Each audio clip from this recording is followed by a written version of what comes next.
জীবনের অধ্যায়ে কোনো একটি ফলাফল খারাপ হওয়া মানে হেরে যাওয়া নয়, বরং এটি পরবর্তী সাফল্যের সূচনাও হতে পারে।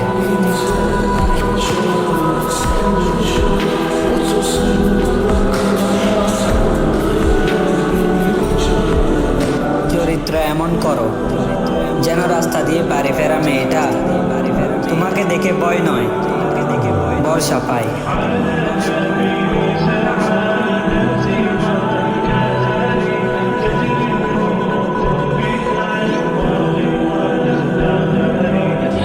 রাসূল সাল্লাল্লাহু আলাইহি ওয়াসাল্লাম বলেছেন, খাবার খেয়ে শুকরিয়া আদায়কারীকে রোজাদারের সমান মর্যাদা প্রাপ্ত করা হবে।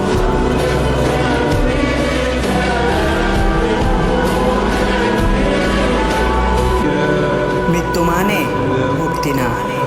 আমি কবর দেখেছি, কিন্তু কবরের আযাব দেখিনি। এত টাকা জমিয়ে কি লাভ হবে? আজরাইল তো ঘুষ খায় না।